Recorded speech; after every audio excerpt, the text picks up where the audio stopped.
Hey, I'm Avalaura. And I'm Jessica. And this is Black Leave America podcast, where we highlight holistic wellness, travel, mental health, and self-care through traveling outside of America to reconnect and rediscover who you are. It's time for us to leave any condition that disrupts our peace. Black Women Leave America opens your eyes and explores new ways of living, but more importantly, new ways of being. Because sometimes you have to leave in order to find yourself.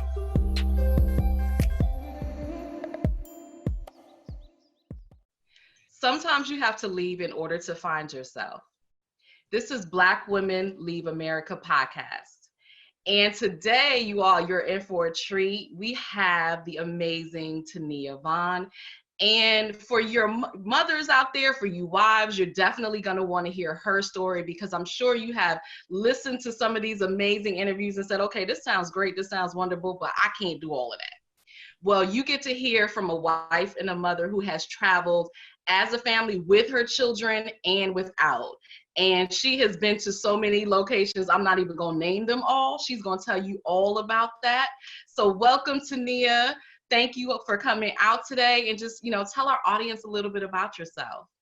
Thank you so much for having me. I'm happy to be here and to share my story with your audience. So, yes, I am. I'm Taneah. I'm a wife, I'm a mom, and a world traveler. And I've done a lot of my traveling with small kids. I'll just start my story off where I took a 5-month-old baby across international waters to go live in Kuwait with my husband on his his second international job assignment. And that's really where everything changed for our family. Never thought that I would do it. Never thought that I could do it, but I did. And now here we are many years later, many moves later, and with dogs and kids in tow, we've done it. So before that started, where were you living, and had you ever thought that you would be a world traveler? Was this something that, you had thought about, or is it something that just kind of came about? Okay, so I'm a Brooklyn girl. I was born and raised in Brooklyn, New York, and that's Brooklyn before it was gentrification. Let me just be clear. I took my children back to visit my old neighborhood, and my eyes were lifted. So being that little girl from Brooklyn, New York, no, I never thought that I would even leave New York. But I went to college in Atlanta. I got a job in corporate America in Houston. And, after that, married my husband. And no, I never thought that we would be moving all over the world. But it's like he got these opportunities at work. And no matter how nicely I tried to say, no, it kind of just kept coming up. So finally I said, let me just give in. I was terrified. I'm not even going to try to sugarcoat it. But I will say it was the absolute best thing for our marriage and for our family.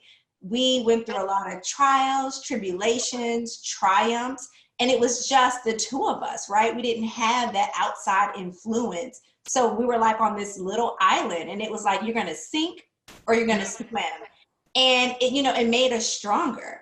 And even our children are so much, they see things so differently now.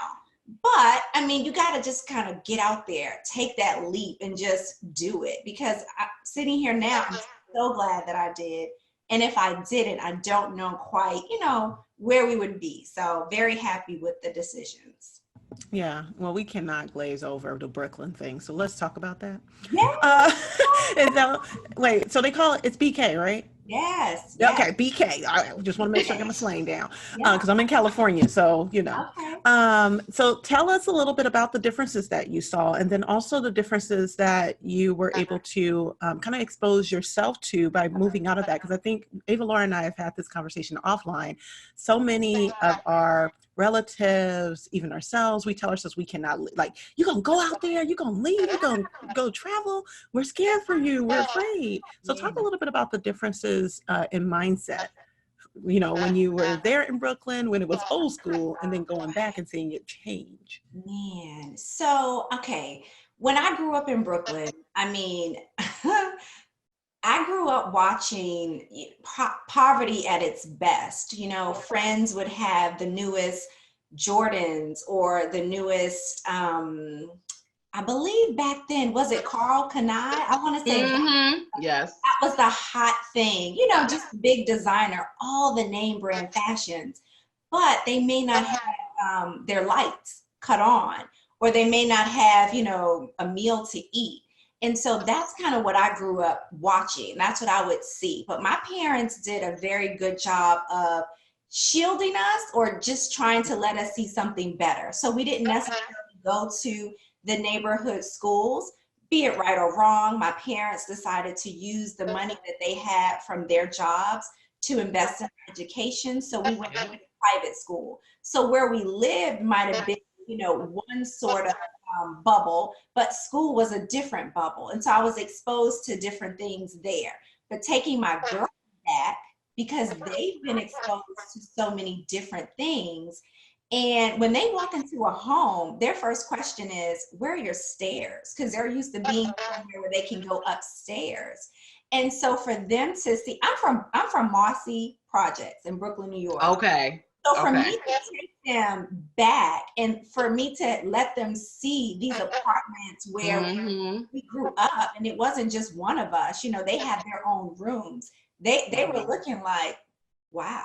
So I don't know if it was such a mindset shift. I just think my parents was different opportunities, different sides to see. Like you can live your life and you could do this, or you could live your life and you could do it like that.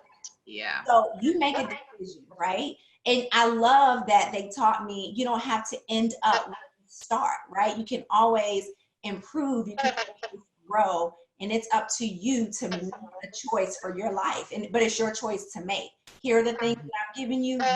You do what you need to do with it. Yeah. So you were the one that got out. That's kind of how I feel, right? It's kind of how I feel.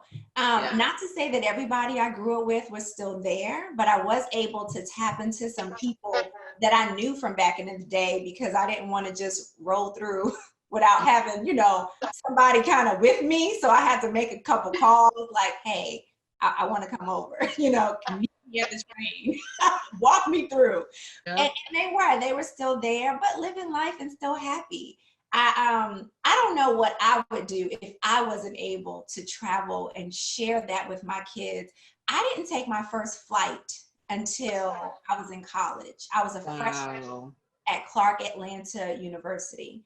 And so different perspective for you, right? My children have been so exposed to travel and different styles of travel that when we were no longer buying our seats where we could lean all the way back, that business, you know, whatever, that my little one said, Mommy, are we going to get those good seats? Because I couldn't rest, you know, and they're 10 and 11. So they were traveling from infants, right? Like I'm crossing, you know, international waters with babies. And so it's just different worlds apart. But I tell them all the time, your mom didn't take her first flight until I was in college. Wow. And you have a lot of passport stamps, right? So, you know, just very different perspectives. I love that. And as you were talking, particularly earlier, one of the things that it actually reminded me of when you were talking about the fear and you were talking about the opportunities that your husband was getting, I actually thought about Michelle Obama's book, Becoming, how, you know, when Barack wanted to run and she's just like, no, this is not what I wanted for my family, but she embraced it and it ended up being the best thing. And looking at her background and where she came from and, you know, how that influenced things. And so it kind of reminded me of some of the things that you were saying. So now your children have these opportunities because you embraced it, because you let go of the fear and you just said, okay, you know, let's do this, even though I'm scared, I don't know how this is going to work. And I'm assuming you had no model for it, right? Like you didn't know other people doing this. So what were some of the first steps? Like, what were some of the things that you did? How did you successfully travel with babies and with pets? Man, so going to Kuwait. Now, I had a newborn baby. I want to say we left when she was 5 months old and moved to Kuwait.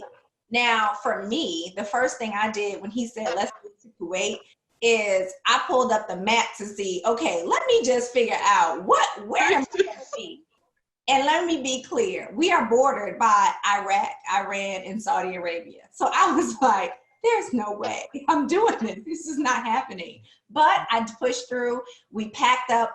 We were on a flight with an infant car seat. I never see people on flights with infant car seats. So I think at that time, I was super clueless. I had no idea. But you know, when you go in a taxi or a car and you have the car seat strapped in, that was on a flight to Kuwait. Okay, let me just put it out there. That is pretty funny. Knew nothing.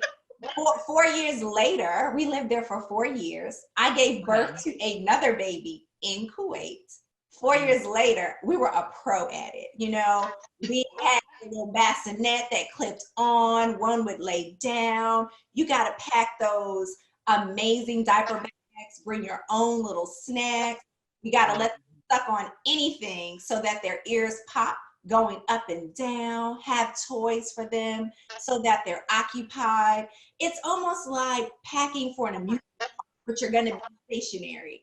And so as moms, you know, we have those, I call them magic bags. No matter what the child needs, it's down in that bag somewhere.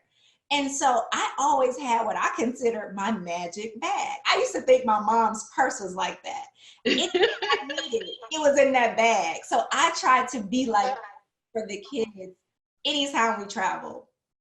And then when you have children, you always get to board first, which is amazing. So, you know, you can get settled. And I mean, just to be calm yourself, because what I realize is that if I am not calm, if I am anxious, no matter how young they were, they can pick up on that vibe. So if I just stay cool, calm and collected, and I let them know if they were getting too noisy, hey, let's quiet down or let's go to a different activity, we were all good. So the flights were easy breezy. And we would be going from Kuwait to, you know, Houston or to Maryland to visit family. Okay. And I brought them back home to do shots because I was uncomfortable with getting the shots done in Kuwait because I just wasn't sure, right? It was still very new for me. So we came home a lot. And sometimes I traveled with them without my husband because he was working. But I mean, I was like, I got to do this. Like, you know, I had to put my big girl panties on and I got to do this. And I did. Wow. And what was it even like giving birth in Kuwait, in another country? So let me tell you that was the most amazing experience that I could have. Oh my goodness. So let me start here. I said to my husband, if you want a third child, we have got to have that child in Kuwait. So let me talk about it. I got to hear this. The hospital was like a spa hotel. It was called the Royal Hyatt Hospital of Kuwait. And my room was like bigger than a hotel suite. It had like a area for your nanny in a little bathroom. I'm serious. It had a kitchenette. What? Wait, in the hospital? Like a hospital, like a hotel. It wasn't a hospital. I thought it was like a hotel. A little kitchenette area. The space that you have. Culturally, Kuwait families are large, and they gather in, droves. So the room was big enough for all of them to come and to congregate to welcome in, a new baby. And so it wasn't that limitation, like you can only have 2 people here. Like no, not at all. I mean, like you could have, now mind you, we're in a foreign country. It was my husband, me and my little baby, and her new sister. So we have this huge space. And it's just us. A lot of his coworkers came to visit and bought us flowers. But the furniture, they had draperies in the room, like tapestries. Their culture is very extra. I don't know how else to say it. Their idea of glamorous or luxury is very different. Even when we went to Dubai, it's just so regal and just so grand. So baby, when it was time for me to go home, I was like, let me just be clear. When we arrived, it was real late. I think I deserve an extra day because I wasn't ready to leave. They were rubbing my feet, giving me back massages. The food that they, came and, it came on like a tray with a nice silver platter on top. It was like my goodness. hotel service. My doctor. Look, I do not believe you. You got to show us pictures. We need pictures. Like, She said, we need proof. Girl, let me listen, you want to have a baby, girl, you need to go to Kuwait. I'm just being clear. I think she's done. She's done. But for the rest of us, I'm with you, girl. 6 babies. She don't need no more. I'm done. I'm with you. See, I only got 2 and I'm done. I feel you. No. So I work in maternal, but I've said this several times on the podcast, but I work in maternal mental health. So, it's like we need to spread the word because, women are dying in America because of the level of healthcare that we receive here. So when you hear of experiences that are amazing outside of the United States, you're like, look, we need proof. We need to show them what they should be doing, And people thought that I was crazy. They were like, wait a minute, what? She's going to do what? It was the best experience. I mean, it was amazing. My doctor was from Italy. He was from Malta. And I remember we talked about my birthing plan. So I had just had a baby in Houston, right? At the Women's Hospital, the premier place to give birth. That experience, it wasn't horrible. She was fine. I was fine, but it wasn't stellar. There was nothing special about it. I wasn't able to let the cord pulsate before it was cut. I wasn't able to have my music and the soft ambiance. In Kuwait, anything I wanted, they were able to give it to me. Wow. And we discussed it. And then he was so cool, my doctor. He knew about like how they did things in the UK and how they did things in the US. So we were able to kind of marry the two. So that was my second go round, but I was able to let all the, blood pulsate through the umbilical cord before we cut it. I mean, just certain things that you weren't able to do in the US, and the quality of food that I was able to eat after giving birth. She on that food, boy. Can you tell I'm a greedy girl? I travel and I want to eat. I'm a foodie too, so I'm like, the food. The food, honey. I want to eat good. They bought me in Houston burgers and fries. In Kuwait, girl, I had like orange ruffy chicken with a fancy salad and some, compote on the side with a dessert. Baby, I was like, yes, come through with the good food. Yummy. 5-star dining. Let me just say, I am so jealous right now. I am 6 times, people, nothing. Well, She said not even all of them combined. Nothing like that. I think one time they gave me and my husband like a little dinner, and they said dinner for 2, and they had like apple cider in like a wine glass. That was and I think that was even burgers and fries. What? I think it was like, wow. I've been gypped.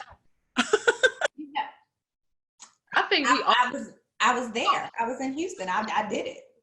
How did it work in terms of, because I know it's different, like you said, they had like a nanny quarter and all of that. So did you have a nanny? Did you have help? Because I know in a lot of other places, it is a lot easier to have nannies and have help and all of that. So how was that after the birth?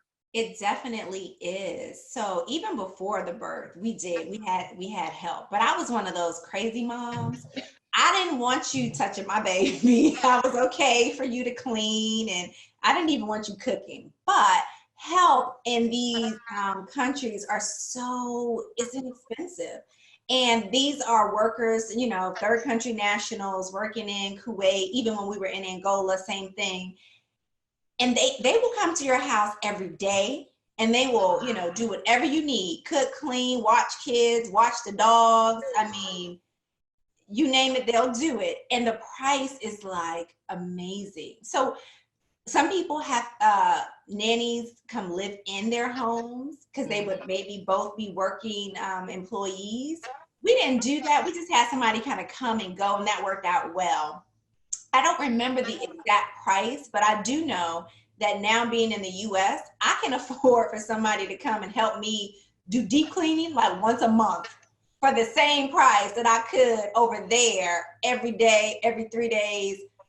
And and in Kuwait, they washing the clothes, they're folding the clothes, they're putting the clothes away. This lady here, she don't touch my clothes. So I can't figure out how to get my clothes together.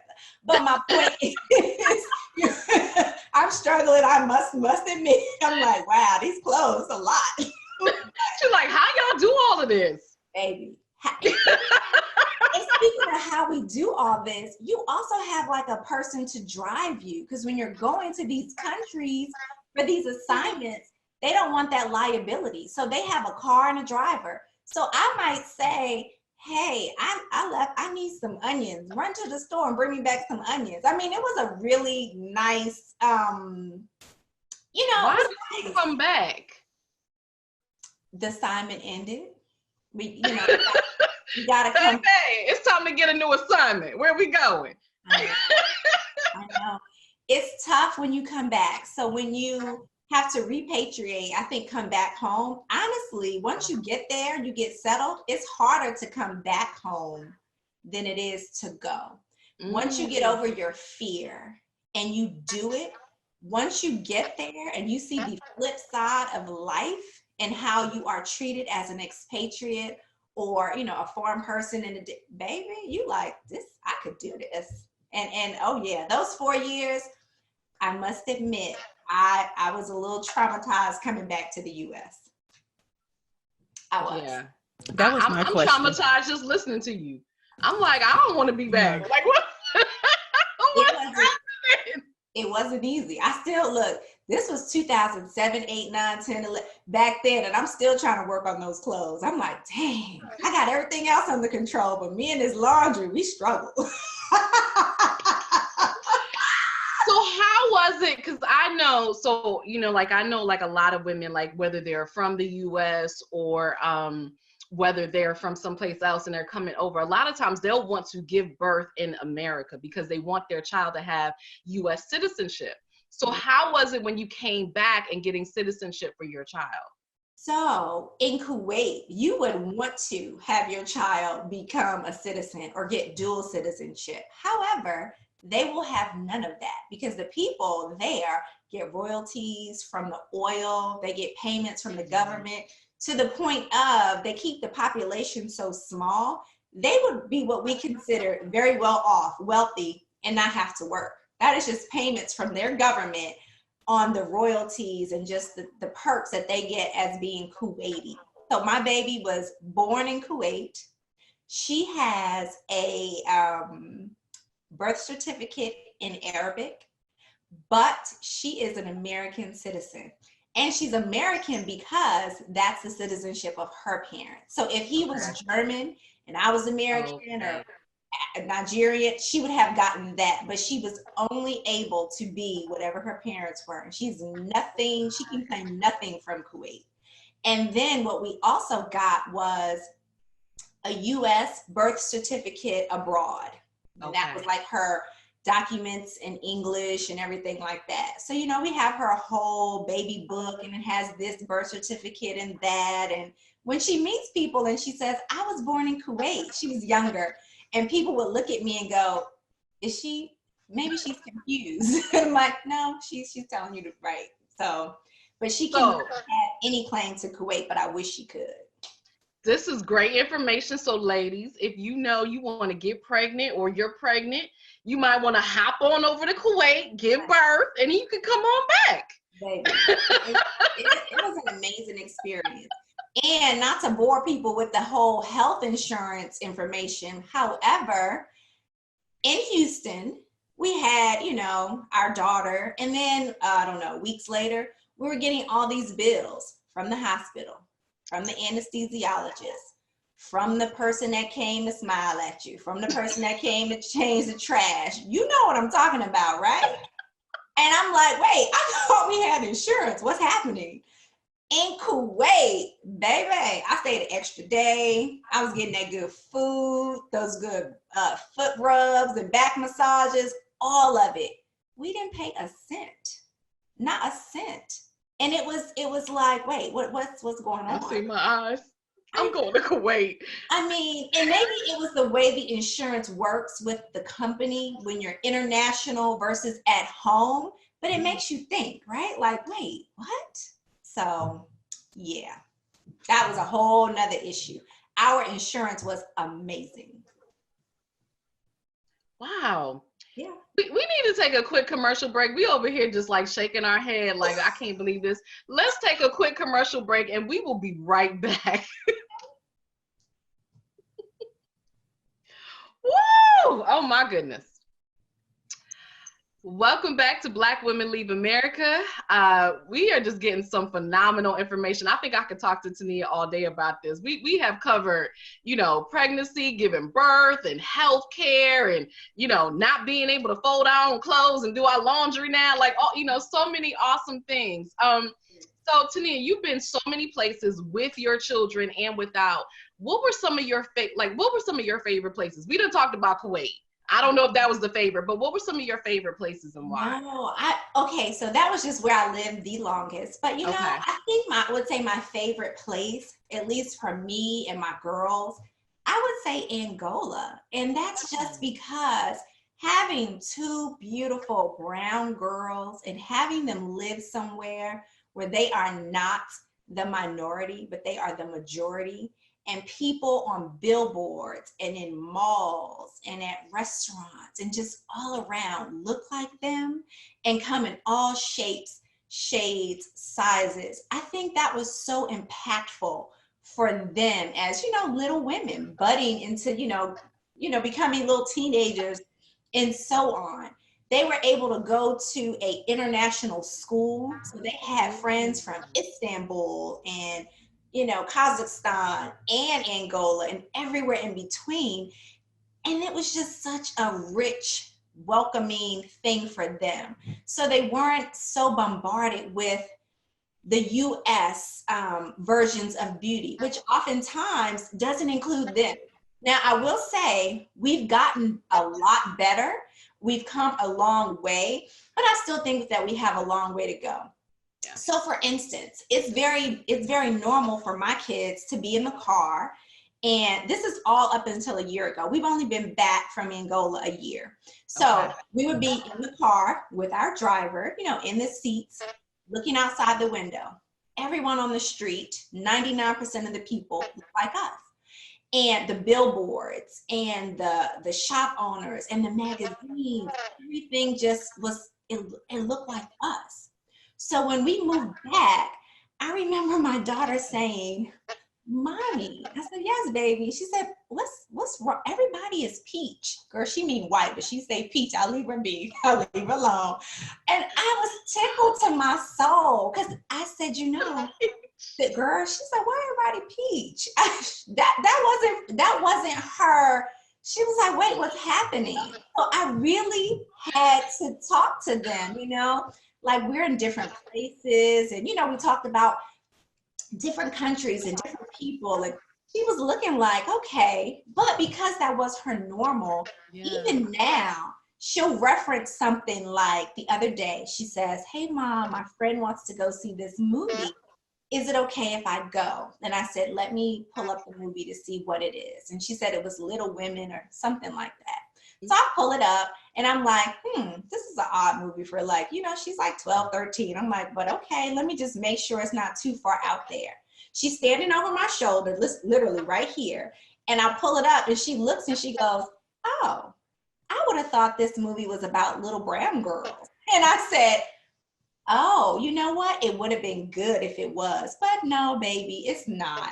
So I think that they had such a strong influence of seeing beautiful brown people everywhere. That's their normal, right? And even though we're back, I want to show them Essence magazine, and I want to show them books by beautiful brown authors, and I want to expose them to flashcards by urban intellectuals that talk about our history, our people. So now they see other things, and they had that at school, but for them it's all about being brown, honey, and we're the brown people. And is she a cute brown girl? And I love that because they're not in that space where they want to be, anything other than what they are. So Angola for me really just sealed the deal for my girls being happy in who they are, being proud of being pretty brown girls, loving their hair, their curls, their braids, all of that. So I loved it in Angola.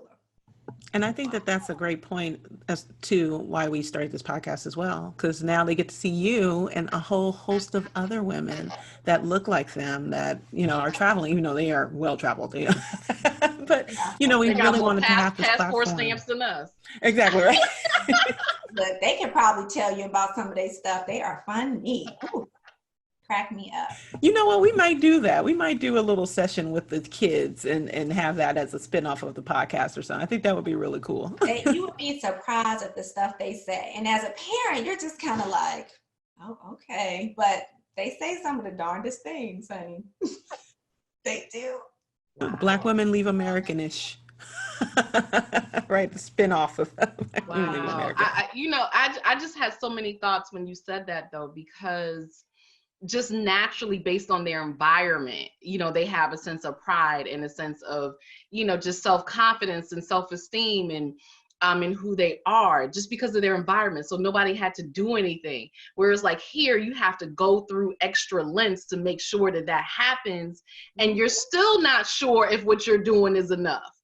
It's so true. It's so true. So they're in a school and it's not many brown girls. It's just not.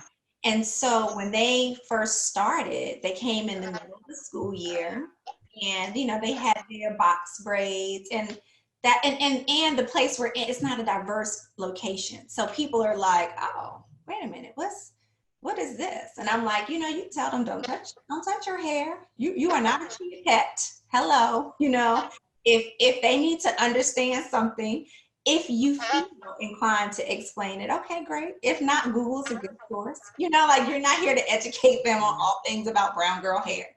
So it was a challenge, right? Because they were like, oh, you know, what's happening? Why do people have so many questions? The peach people want to touch my hair.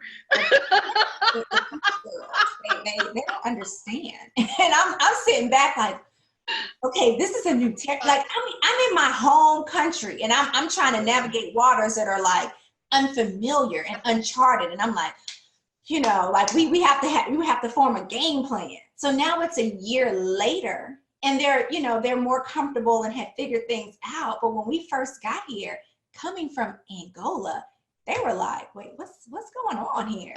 Why am I so different? You know, why am I now the one who is not the same? So it was very eye-opening, you know? Yeah, and I wanted to ask you that question. How long has it been since you've been back? This will make a year and a month. We got back last year, December. So, yeah. So that whole time they haven't lived in America? The whole time they've been home? The reason that we move so much is because the assignments can be anywhere from 2 to 3 to 4 years long. So I'll back up.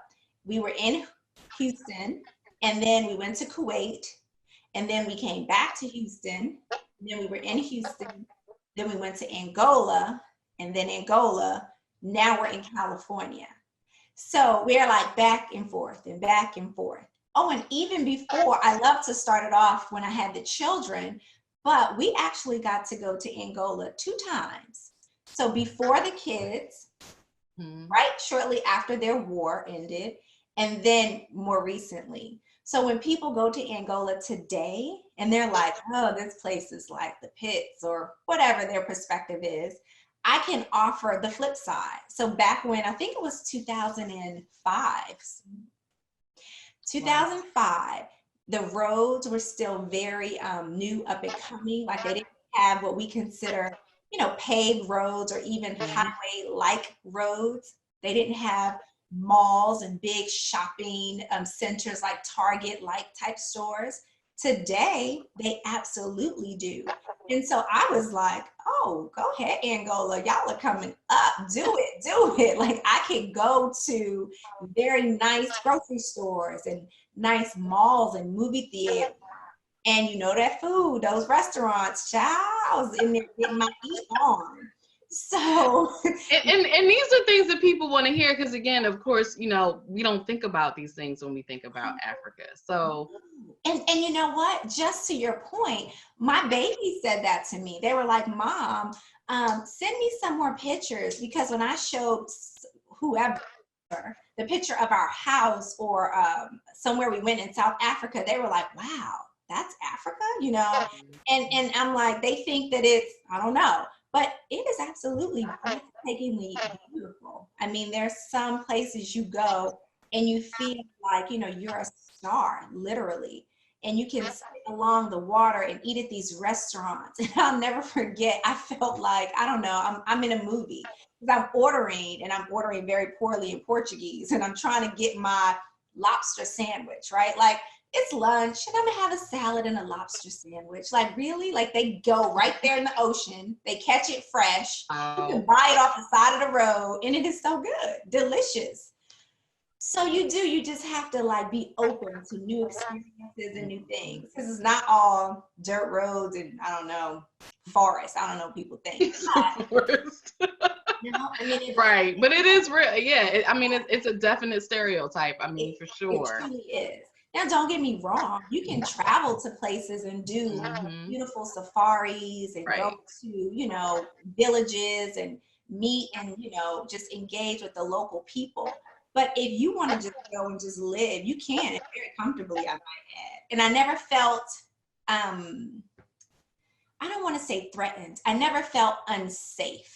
And when my children went to school, I never had to think, is somebody going to come in with a gun and shoot the school up?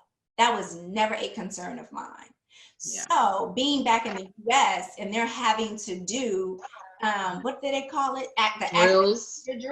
I mean, that just hurts my heart. So I'm like, why is my 11 and 12-year-old child having to do active shooter drills? We just left a foreign country, third world, whatever people call it, where some folks would turn their nose up and go, ooh, whatever. And they were safer. And I felt more protected there than they are in their own, you know, home, the United States. So we didn't have those kind of issues. We just did not. So what about, because I'm sure, you know, a lot of parents are thinking about, you know, maybe education. What about the education system, the quality of the education, you know, in Angola or other places versus here in the US? So in Kuwait and in Angola, and a lot of times when you move to these international places, they'll have international schools or schools that are in the IB program, the International Baccalaureate program. And that basically just means that these schools cater to children that move across the globe, and they try to have a curriculum that mirrors each other. And so they even have schools in Houston that are considered IB schools. And so a lot of children that move around with, you know, the company, they would go to those IB schools in Houston so that, you know, the curriculums aren't so disconnected. Okay. However, even with that being said, when we moved to California, I felt like the curriculum was very focused on memorization, math facts, how fast can you do it, how much can you do in a minute, how much can you do in 3 minutes, versus your practical, holistic understanding. So you're getting education in both places, but it's a different approach. So when we got back here, my girls had to kind of catch up on that, right? They're like, wait a minute, a paper full of times tables, we don't do that. You know, they kind of had to practice like speed and all that sort of thing, which is fine. I do know that you need that, but let me tell you what they did in Angola. Now, Kuwait, they were little, so they were like in preschool. So it was more of a Montessori approach.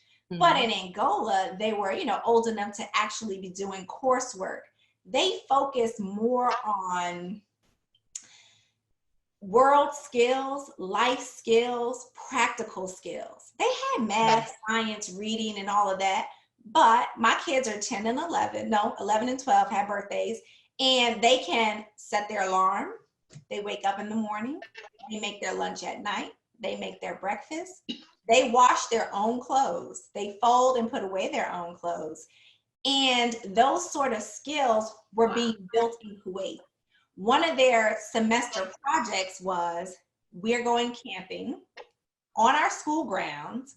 When they get older, they go somewhere else, but we're going to camp on our school grounds. And as parents, this is your assignment. Help your child go over their list. Let your child unpack their tent, put it up, let them pack it back up, and let them pack. And you are supposed to let them do all of this. In my head, I'm like, oh, my baby, she's too little. She can't do this. She absolutely can. She absolutely did. She packed for her camping trip. She practiced with her camping mate how to put up that tent, how to take it down. She carried all her own supplies to the schoolyard, did it all, and the parents weren't supposed to call, come by. But that bit, and it's in my head, I'm like, she is not gonna survive. She did, and she did wonderful. And how empowering is that? They do, and that just helps them feel so accomplished, so independent, versus doing everything for them. My mom had 7 children, and I love her to death. She raised us well. But let me be clear, when I got to college, I didn't know how to wash my own clothes. Because that's, what her mom did, and what she did for us is she made breakfast, and she cooked, and she cleaned, and she washed. And as a mom, that's what she did to love on us. And that was great and wonderful. But just being out and around in the world and knowing what they're going to have to do and things are going to have to come against, equip them with the tools now. Let them start practicing now, so later they don't have such a curve. And in Angola, that school taught them that. My other daughter was in a different year. She had a whole semester of what they called an exhibition. Sort of like a science project, but more of a world topic. And some kids tackled something as simple as, how does sleep affect you? How much sleep do you need? And they did a whole case study. They presented their facts. They built models. Some girl did a whole bedroom setup because she was more artistic. And other kids did topics such as, are you gender fluid, or do you identify with being a boy or a girl? And these are like kids that are in 6th grade, right? And I was like, that's a heavy topic for these kids. They spent time, they had mentors, they researched, they were able to find facts to back up their their case study, how they felt, the different ideas they ended up with. And I was like, wow, I didn't do this until I was in college. Like, this is good. Right. They didn't know how to sit down and do a sheet full of math facts like in 3 minutes. So very different styles. They learn in both instances, but I think there it was more of a roundabout world approach. Yeah. And what I talk a lot about, what I hear a lot from my parents too, what I do want to ask is, how much homework did they get when they were in Angola? Let me say that they did not have homework. I was just about to say that. You know what? It seems as though they give homework to the kids, and it's really not homework for us. It's for them. It's for us. It's, oh yeah, tell your parent to sit down with you. And it's like, wait a minute, I'm doing this for you, and I'm telling you how to do this. Shouldn't you have learned this at school? And they're not. And okay, let me be more complete in my answer. They didn't have homework like, come sit down, come do these things that are so complicated that your parents have to either do it with you, do it for you, or your parent is stressed about the homework. That's not the type of homework they had. Their homework was to go home, play outside. Do not get on anybody's electronic device. They needed to go outside and play. Okay? That was their one thing they had to do. Then they were to read any kind of literature. It could be a comic book. It could be a novel. It could whatever, for 20 minutes a day. That was their homework. Every week, y'all have me wanting to go somewhere. I'm trying to figure out where I'm gonna go live, because it just makes too much sense. This is like common sense, practical stuff that we should be doing, and we don't. But yeah. I will say that I saw them blossom and I saw them grow and I saw them flourish in ways that, wow, you know. Now, that was because they were in what they call the primary years, you know, 6, 5, 4, 3, blah, blah. Now, I want to say when they got to either high school or the next level, we weren't in that level just yet. I feel like they did have homework, but not like what we know of as homework, if that makes any kind of sense. Yeah. So, but these earlier grades and those early years, they want them to play. And at the school, when you would go drop them off, there was a huge playground in trees. And there were these little huts, you know, we're in Angola. So it was very reminiscent of, you know, like a traditional hut, right? And it had like a concrete barrier and benches. And for the beginning of the day, the kids were encouraged to run around and play. There was an outside playground on sand. And on Wednesdays, they would play music and it would be local to the culture. So these kids were dancing and laughing all before school and swinging on the monkey bars, and climbing up the trees. And for lunch, they could go and have lunch anywhere. They could sit in the sand and eat. Gross, but they did. They could sit under the Django with a little hut. They could sit along the concrete, I mean, whatever. And it was such a different experience from, you know, what they do now. And they even tell me now, you know, here, they're like, we hardly have time to eat. Wow. And I'm like, they had time to eat, and then they had like some time to kind of run around a bit. So very, very different. But I loved the experience they had at school there. I didn't have any, you know, any kind of reservations about what they were going to get. So I think in the end, it all meets up together, right? Yeah, and I know I spoke to someone before in another interview, and they had told me about, I think it's called Free Think. I think that's what it is. And basically, it's not like homeschooling, but it allows your kid to basically learn at their own pace in the way that they want to. And she said that the school system really provides the environment that your colleagues or your competitors. And I was like, that piece right there. That's exactly what it is. I'm telling you. We have to stop. We have to stop that sanity of making them think that they have to be in competition. Oh, your grade is an A or mine is a B. Okay, well, I have to try to beat you out. Or moving them into, like you said, to your point of lunchrooms.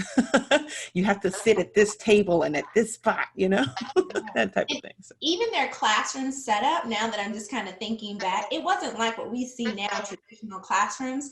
They had a lot of bean bags. They had a lot of those little rocking things, very non-traditional things to like sit on, and more like stations versus just a bunch of desks and chairs and you just sitting, you know. It was a very non-traditional style class. Yeah. I mean, what I love about that is because it honors children being children. So I have to agree. I mean, like, you're not supposed to be a mini adult. You're supposed to be a child. Like, play now. This is when you get to do all of that. And here it's like we're trying to make our kids be something that they're not. And then you look at this child got ADHD, ADD, on this med, on Ritalin, all this stuff. And it's like, they're children. Yes. And when I think about it, when, you know, kids went outside to play, you learn life skills. You learn how to negotiate. Oh, yes. How to jump first. I remember playing double dutch with the wires that the AT&T man left from installing somebody's food. I'm just saying, okay? We jumped real talk. Wires. We gotta say, same here. I'm a turn. You gonna jump? No, I want to turn. You learn negotiating skills. You learn how to solve conflict and problems. You learn how to get along with people that you may not necessarily, you know, you just learn so many things from playing outside with other That's people. True. And our kids aren't getting it. We just had that conversation, my husband and I. We were like, yeah, you know, our kids have never been in a fight. Like, you know, we had instances where we were in a fight once a week, not to advocate for fights, but you learn how to, you know, because you get over that fight and then you're friends again. So. Exactly. Right. You learn how to do so many different things. And one of the other reasons why I will say that I loved Angola was because we lived in, I felt like it was somewhat of a bubble, if you will. So we lived in a community, and it was gated, it was guarded, and the only people that were allowed in and out were residents or visitors of residents. So we had some sort of,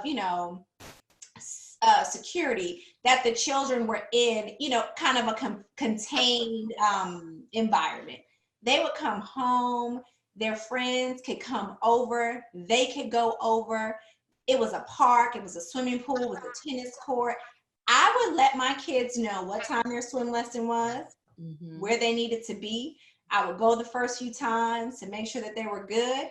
After that, I would leave the money on the dresser. They would pack up their swim bag. They would get home from school. They would play outside until it was time to swim. They would pick their money up. They would walk or ride their bike around to the swimming court. They would take their lesson, come home, wash their braids, put the conditioner in, go back to a friend's house, play at the park until they knew it was time for dinner. Wow. It's like this very free environment for them. And when we moved back here, I will say my youngest, I think she had the hardest time. Because in Angola, I'm sure. We had the freedom and the friends, and all the kids just ran and played. And, it was like back when we were kids, or, back when our parents were kids. And now here they don't have that. So then I had to make more of a conscious effort to tell her, get your friend's number, call the mom, let's have a play date. Have a play date. Movie, whatever.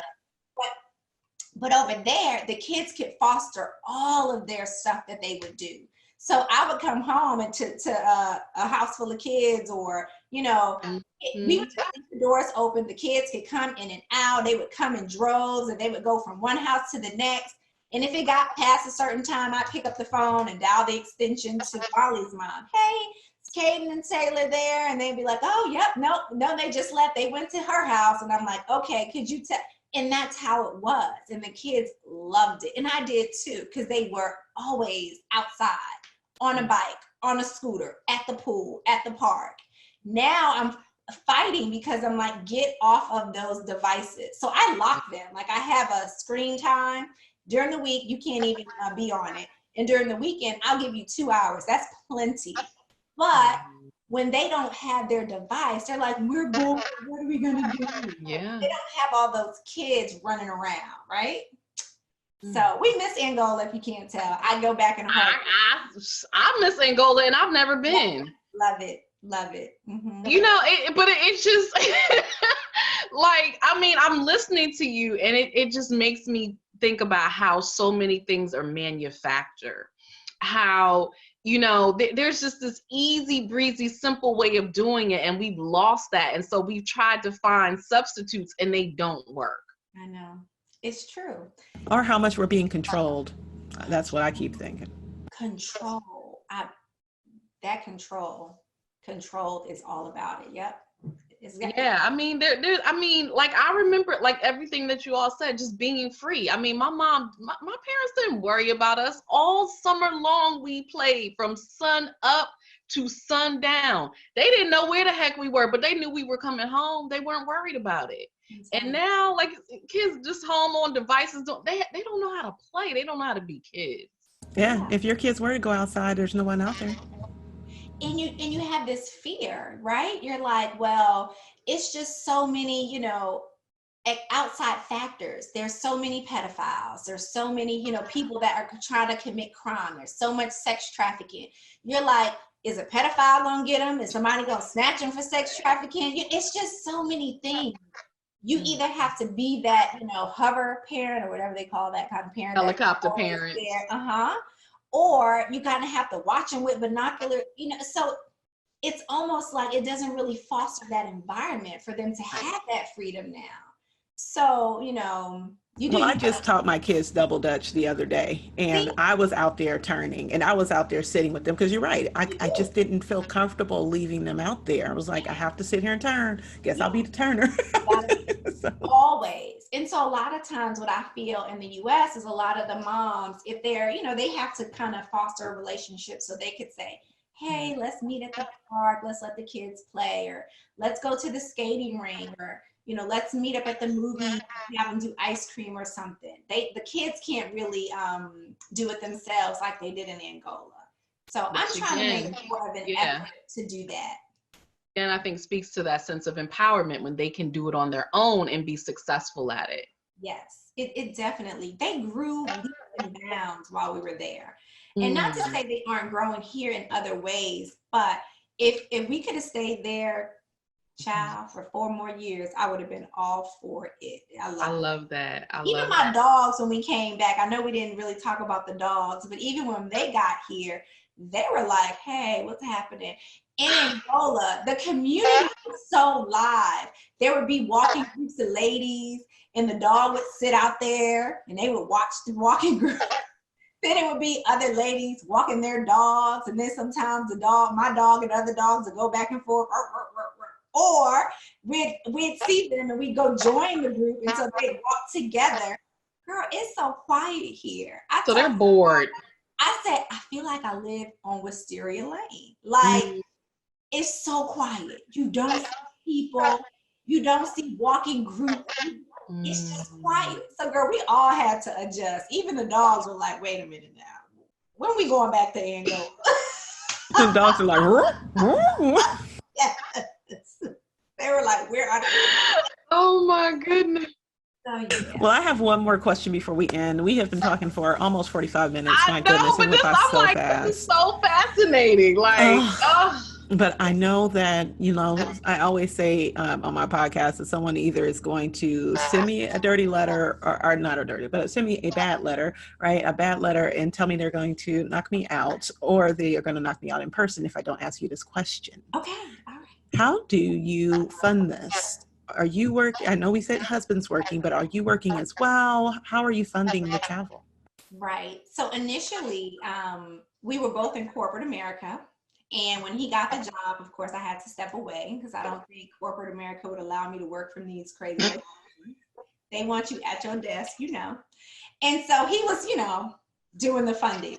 But as our family grew from 1 child to 2, from 1 dog to 2, and all that, I'm like, okay, we got to find another plan, because I have all of these skills and can contribute well. So I started a travel company. And so between his corporate job and us moving all around, and me using our personal travel experiences and turning it into something that I could actually monetize on, that's how we do it. We live below our means.